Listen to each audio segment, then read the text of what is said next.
Is meet. Yes. All right, we're live. Hey, everyone that is tuning into the Week 2 broadcast. I'm Credence Baker, and I'm joining you from Alabama at a conference with my colleague and co-teacher, Julie Ward. Say hey, Julie. And we have three awesome team leads here with us tonight. I'm going to let them jump in and introduce themselves. Carol, if you want to start. Hello, my name is Carol Peckinpah, and I just completed my 8-year teaching. I've been teaching math, and then the last 5 years I've been teaching in the resource classroom and doing inclusion. I'm just about to complete my master's program with Boston State and graduating in August. Great. And Christian?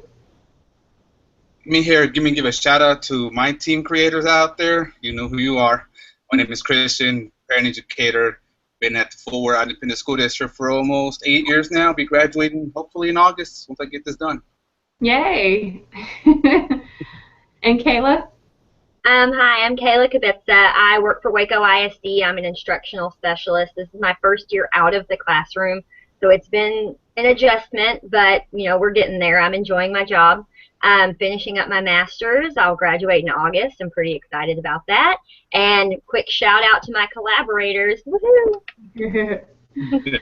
Well, and so so first off, we are bummed that Google Hangouts and Google Broadcast, we can't do Google Effects as we have in the years past, and so typically we have nice like Google headgear or horns or a hat, and so we didn't get to have any of that silliness, so we're kind of bummed about that, but we are truly excited to have you joining our broadcast. The way that you can participate is to click on the little Today's Meet link underneath the video, and that's going to pop open a new tab, and you can get on there and ask questions and post comments, and Julie's actually going to be moderating and helping me answer your questions as we kind of go through some of the questions that you had from week 1. And we've been on Hangouts for about 30 minutes prior to this, kind of prepping, but we're really excited about our first broadcast. And glad Wi-Fi is working in this hotel, right, guys? All right, so first off, I just want to answer some general course questions that came in from the week 1 completion form that you guys had, and this is just logistics about the course that I want to address before we dive into the other questions. And so Maribel from Tessa's Team Innovators asked, how many participants of the Tarleton OOC have you had since you started the course, and how has it changed over time? And I think this is our 4th year to do this free course, and we've impacted about 500 area teachers.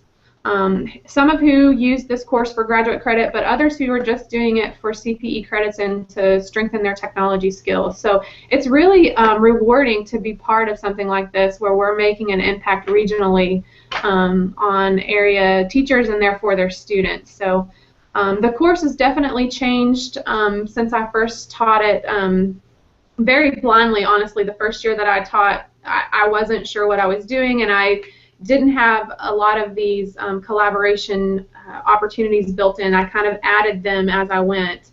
But the broadcast has always been a critical part of the course, and we get it's a way for us to connect on a course level, especially in a course this size. So. Another question that came in from Clarence on Team Innovators was, what are the most common concerns that you have from students who are taking a course designed like this for the first time? And the team leads and I talked about this prior to going live, and what's the one word you guys think is the biggest concern? That they're just weren't sure about the caseload, that they were going to be ready for it. They may feel a little bit anxious and overwhelmed. Yes. And not just that, but also sometimes being out of the classroom or being out of the graduate classroom, you lose that track. So you forget how class was, because now we have more technology now. Back in the days, it was more of a traditional time.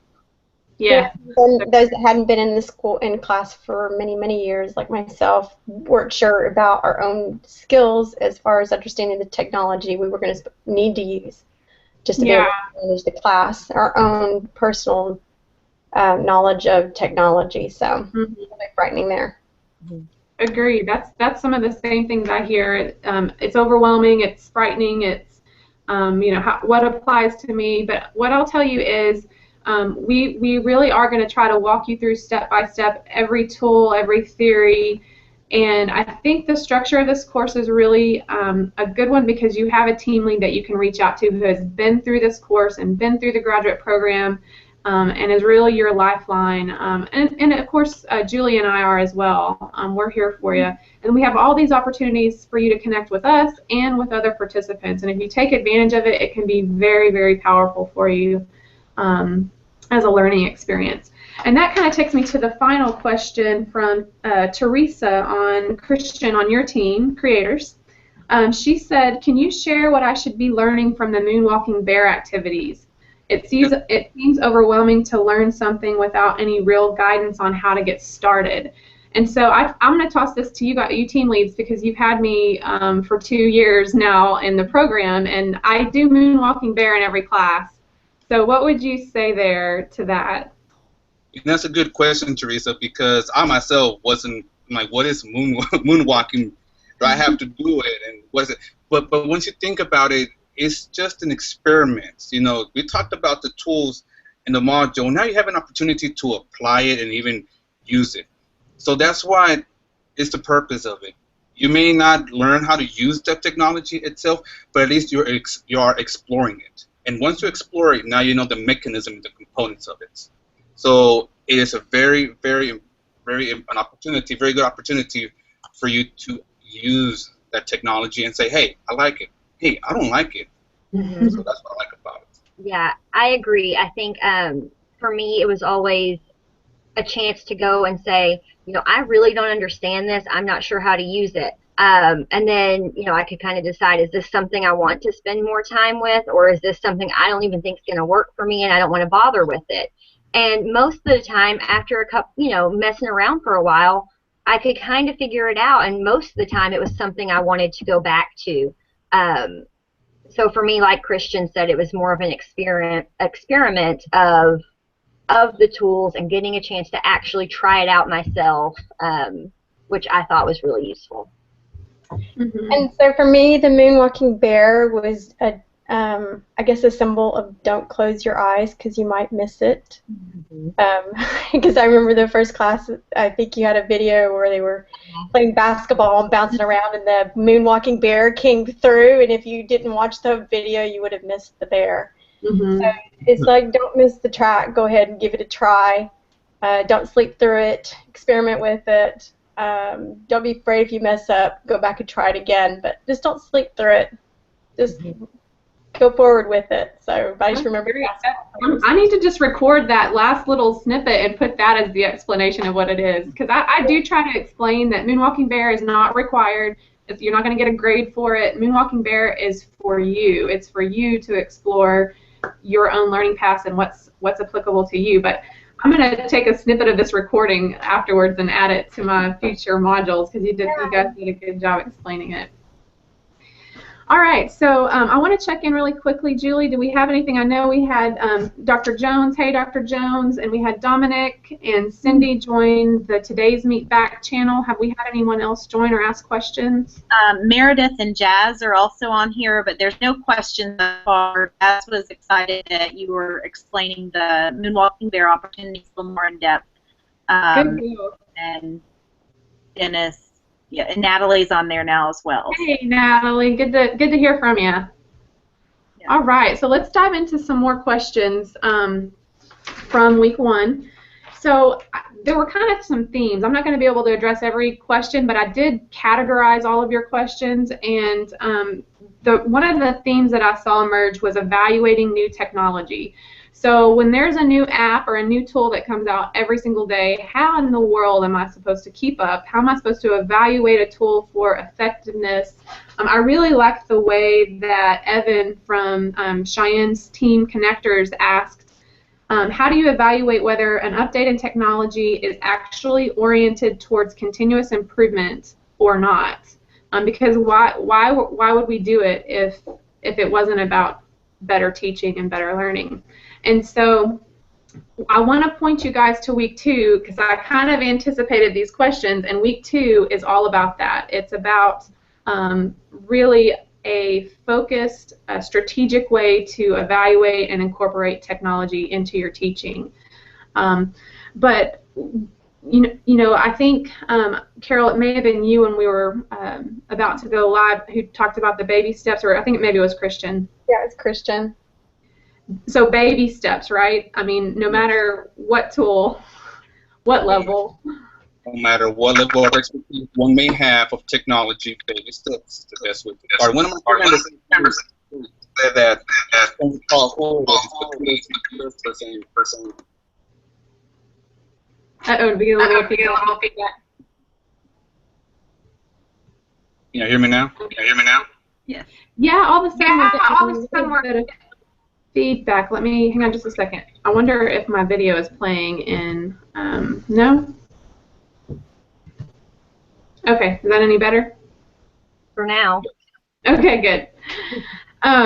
So yeah, it's about baby steps. It's about really finding something that works for you and for your students.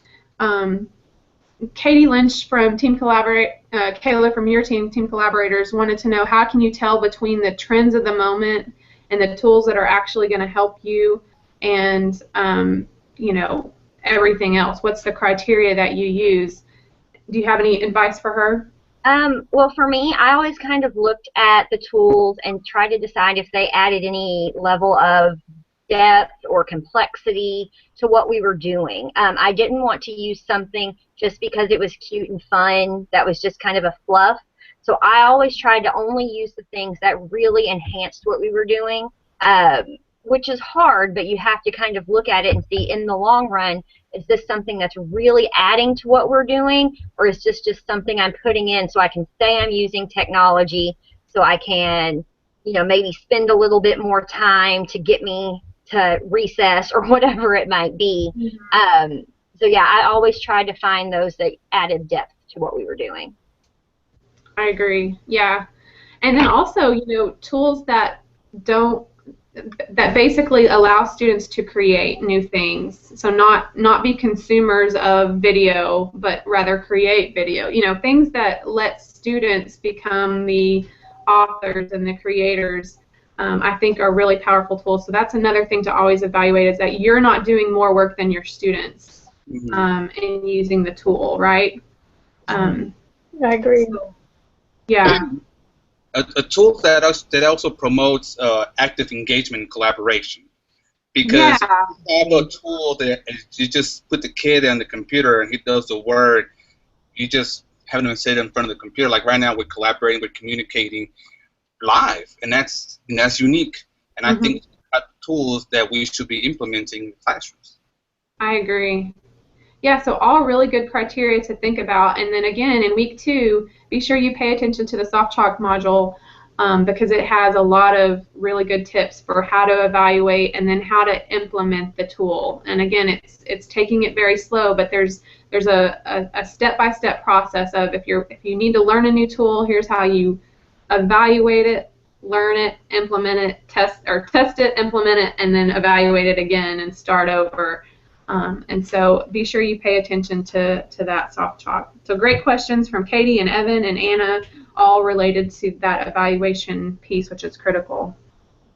Another thing that emerged, and we kind of just addressed this, you know, understanding the importance of 21st century skills.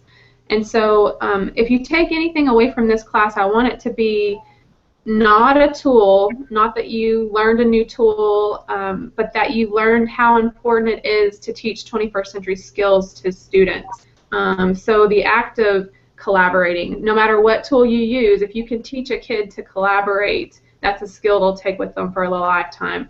The same thing with, you know, creating things, with being an innovator, of all of the ISTE standard skills that are aligned in this course, I hope you take with you, rather than, oh, I learned Google Plus and Google Drive and all that. They're great tools, and they do facilitate the 21st century skills, but there's other tools that do as well. And so it's really not so important the tool that you use, it's important the outcome that you get from the tool, if that makes any sense. So Mindy and Abraham had really good questions related to that. I really liked Abraham's question, and he was from Innovators.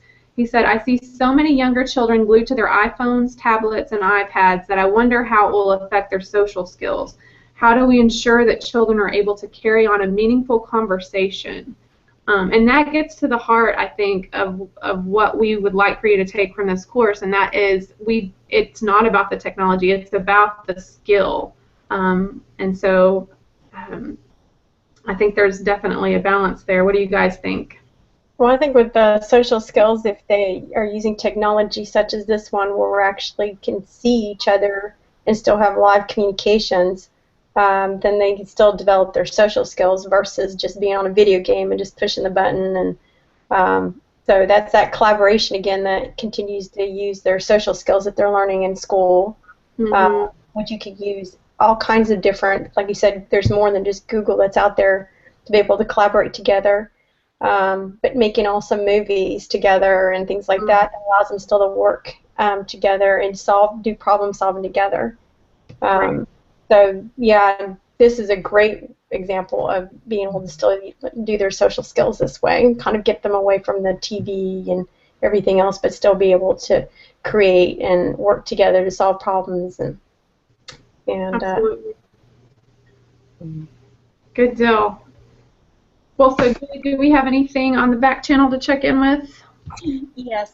Wilbert wanted us to talk a little more about grades under the My Grades tab for students, and I asked if there's a specific question, so I guess maybe just seeing the columns and knowing that your team lead will grade all of your deliverables each week. So you'll start seeing grades show up after you've turned everything in and done your checklist and turn that in to make sure that you've completed everything. I'm not sure if there's a specific question, so I'll see if he posts anything else.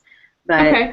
Yeah, and I did a video kind of showing you the Grade Center, and so showing you not only how to see your score, but to see your feedback from your team lead. And so anytime you have questions about that, you can see the rubric there, and then if you still have questions, by all means reach out to your team lead or myself or Julie, and we can help address it. But if you're not seeing something there that you should, definitely reach out to your team lead, because there's a lot of folks in this class, and we're the team leads can tell you they're frantically keeping on top of communication and grading, and it's a lot of fun, but we're liable to miss something. So be sure you reach out to us for that kind of thing. And then Meredith had a question. If they're starting from scratch, taking baby steps, what programs do we feel are the foundational programs that we feel they should focus on becoming more proficient at? That's a great question. So where to start? And there's it depends on so many different things. But so in your journey, team leads, do you remember what tool you started with? For me, would it be at Midway ISD? But I think it also depends on what your core subject is that you're teaching, which you're going to probably steer you to using different types of apps that may not be applicable in some of the other classes that you're doing. So take a lot of classes that your own campus offers on technology and find the right ones that are great for continuing education for yourself that works for your classroom. So even on your campus, that a lot of the technology, people have lots of great resources for you to get started with, and trying to use that particular program in your classroom. Yeah, and maybe if it's a tool that your district supports, if you're just starting out, you're going to need support. So find a tool where you can find a buddy who knows that tool and can be your lifeline. I would add that advice in too. What about you, Kayla? Yeah, I've kind of the same thing. I started with things that my district had bought into, had supported. So first things that I ever did was like Brain Pop and Brain Pop Junior, because we had paid for that, and so I kind of started trying to find ways to use that, and then trying to find other ways to incorporate new things that I'd learned about, different ways to tie in those into what we were doing. And so I got really comfortable with that one, and that's when I started kind of pulling in new things, because I saw it was manageable and it was something that we could do. But that was all because my district just happened to have paid for that, and I was like, well, we have it, might as well use it. And so someone helped me kind of learn what it was, and it all kind of went from there. And now here I am in, a master's program that's all about technology. Cool. And sometimes it's good to follow like Edutopia and some of the different companies that are very technology based and digital learning, because they'll put out tools that are free. Of course, you have to check with your technology person at the district, but if they're free and it's not going to require any filtering or anything, then a lot of times they'll give you content-based or grade level-based tools that are free and applicable to what you're teaching. Great. We And have week another, 2, again. I'm sorry. Oh, go ahead. Go ahead, Julie. Another question, Jazz asked, what does an ideal 21st century classroom and teacher look like? And then the second part was, what can we do as educators to advocate for it? So I would say you're looking at 3 or 4 of them. Julie, Kayla, Christian, and Carol, I would say are ideal 21st century teachers. And I haven't been in their classrooms. We've only seen each other at a distance, but I can bet that their classrooms are true 21st century spaces. So what would you guys say there? ISTE standards for 21st century teacher comes to mind, because that's a nationally recognized set of criteria that you can kind of measure yourself against to see where your strengths and weaknesses are.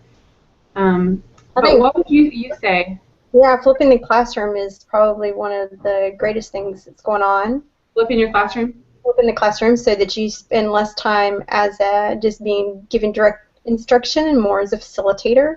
Mm-hmm. So they see a lot more videos that are, oriented to whatever the subject matter is that you're teaching. And then also using some kind of LMS so that you can post a lot of different videos and content on your LMS. So students can start taking that outside of the classroom and doing some of the work at home and doing collaboration with Google and things like that. That's great. Yeah, good question. Okay, so I'm going to move on to another category of questions that came in from week 1, and that was evaluating age and subject appropriateness. So there are quite a few of you out there that teach the younger kiddos who want to know, how can I use an LMS? How can I use any technology tools with these younger kiddos? So Jazz, you and Melanie from Team Ignite, and Shannon Klump from Knowledge Seekers, and Wilbert, and Brenda Waller and Cindy Ledeker all had similar questions about how do I use it for younger grade levels or for a specific subject. And I'll get to, Wilbert, to your question about band after we talk about sort of the age appropriateness first. So what do you guys think there? Well, it all depends. I'm sorry, Kayla. Go ahead. Yeah, I can find it out. it all depends. Before you even try to get at a technology is appropriate for elementary, you got to think about first is the grade level what you're at. Pre-K is very difficult, almost to find a technology, because then you're constantly, how do you say it? You're constantly teaching the kids how to use the technology, how to log in, what are the components. And sometimes it takes more time teaching the component of the technology than it is to even have the kids actually use the technology. So it all depends. In my case, I will start with depending on the grade level from pre-K, you start with one technology.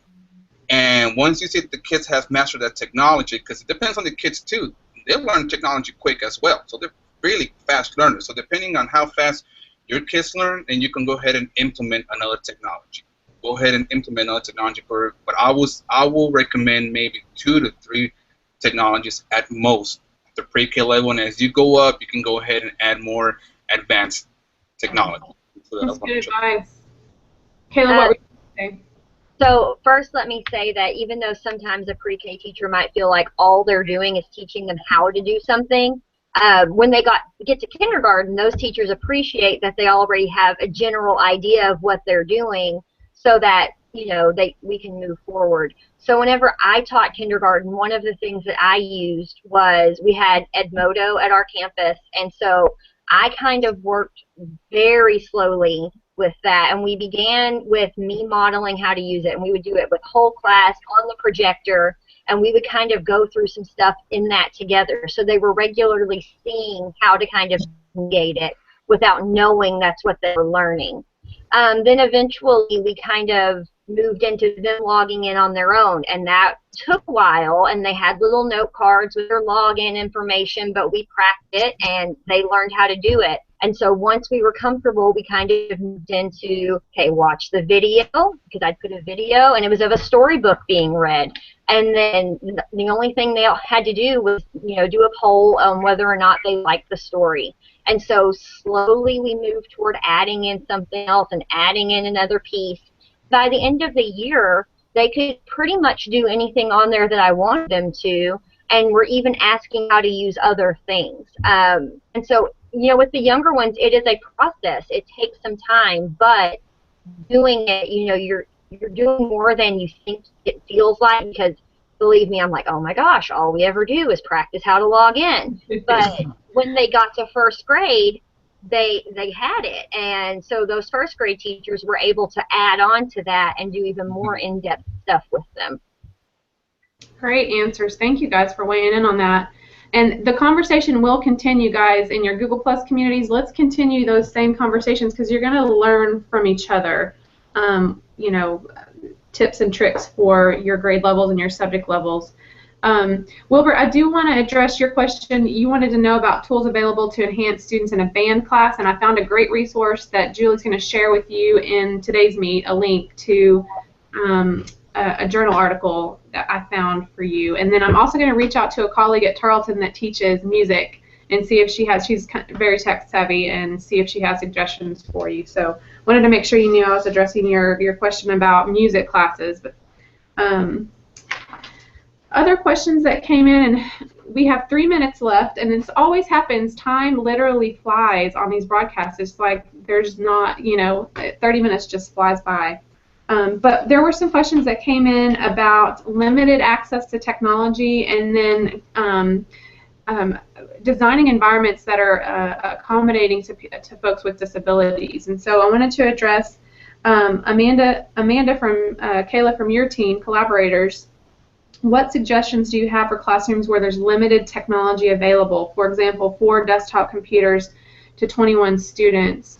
And Julie earlier mentioned a tool where all you need is your own cell phone, and it will change your world. Julie, you want to talk about the clickers? Yes. So we have a professor at Tarleton in the curriculum instruction department, just down the hall from me, and she is very kind of afraid of technology, but she'll try anything. And she wanted to use something that would be easy for her, and her students all have phones. Of course, this is at the college level. So Clickers is like the smart clickers, if you've ever used those, or any of the other clickers. They use their cell phones, and you can print out these little, they kind of look like QR codes, but they've got letters on each side. And the Clickers app, she posts a question up there, and they just turn their card to whichever letter, and from up in the front of the room, she can just scan from all around the room, and it gets a poll of the answers for her. So for very little cost at all, I mean, just printing of the paper, and she hands those out. Each student has a paper, and it's numbered, so she knows if she goes to the back channel, so to speak, she can see who is answering what. But it doesn't tell everyone who got it wrong on the front of the board. It just kind of shows a poll. That way you can see where you're having issues. Maybe there's some struggling students with some different content. This is for a reading class this summer, or a professional development class. She's doing it with reading. And she's just loved it. The kids have loved it because it's more engaging, and they, just get into it a little more, and they like to see that, hey, you know, over half the class got the answer right, so we're on the right track, and then they know where they can work and struggle as well. So yeah, it's really neat to see, and students don't need cell phones for it. So you only need a cell phone for yourself as the instructor, and then your students only need the sheet, and they hold up the sheet, and like Julie said, you scan. Isn't that right, Julie? They don't need cell phones, do they? They don't. they don't actually have to have cell phones for that. She's also used Nearpod and a couple other apps, so that was where they were using their cell phones. But yeah, Plickers, they don't actually have to have anything except the little sheet. So she uses her iPad, cell phone, and then, yeah. Okay. She's And gonna try it that on. is Plickers, P as in Paul, L-I-C-K-E-R-S, like clickers, but Plickers. And it's a neat tool. And darn, it's already 7 o'clock, and I want to make sure that I address these last few questions. So we're going to move on. That's one suggestion. We have in week 4, I believe, or week 5, an entire module on how to deal with limited access to technology. And so you're gonna have more content on that later. But in terms of the ADA compliance things, I know Dominic and Dr. Jones, you guys had some questions about how do you accommodate these types of students with an LMS. And I'll just quickly say, not every tool is going to be ADA compliant. It's just not. But what I would say is you design your courses using universal design principles, which basically means you have lots of different options for different learning styles and different disabilities, and then you basically, as students come through that need accommodations, at least for me, I work with our Trina guy in our office, and we make a plan for exactly what to do in the class. And so that may be something like a screen reader, that might be listening devices or video magnifiers or tactile keyboards, or it may be something as simple as just leaving a quiz open longer for a student that needs that type of accommodation. But it can be done, and when you design your courses for universal design, it's not as hard to do as you have folks come through that have different needs. So last but not least, I wanted to address Kim Arpin. I remember you, Kim, if you're on the broadcast. I remember you from the very first time I taught a graduate class way back about 6 years ago. Kim was in my class, and so I don't know if he remembers me or not, but I remember you, Kim. Carol, he's on your team, Knowledge Seekers. He wanted to know what's a unique way that a student can use video to demonstrate mastery of a concept. And I kind of was like, oh, I'm not sure what I'm going to tell him here.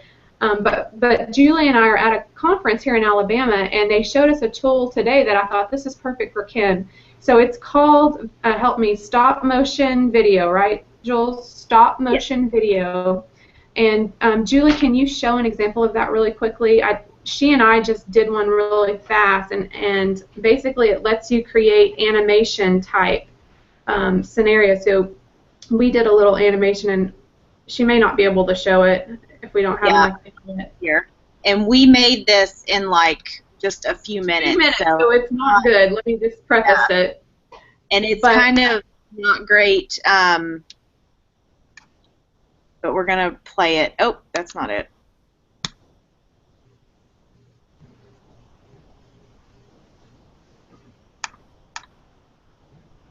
There it is. Okay. I'm going to leave it small because it's not the best quality, but that says the Tarleton OOC. It's got the hashtag, and then it says we are, and it's got all of our different team names. Oh, sorry. Go ahead. So, yeah, I have to talk for it to stay on the screen. So we created that in just, a few minutes together with these pieces of paper and then put it together. And if you YouTube stop motion, you can see all the different designs and ideas. It was really neat. Yeah, and ours wasn't even the most creative in the whole group of participants. There were some that had some drawings where the drawing basically came to life before your eyes. Just some really neat ways. So Kim, check out that video as something new to try. And with that, I'm going to end the broadcast. I'm sorry we're 4 minutes over. It's always fun to talk to you guys, and I will check in on the back channel and follow up with emails on questions that I didn't get to answer. And other than that, have a great Tuesday evening. We'll sign off from Alabama, and my team leads, if you guys will sign off. And Knowledge Seekers. Bye-bye, team leaders. Keep in touch.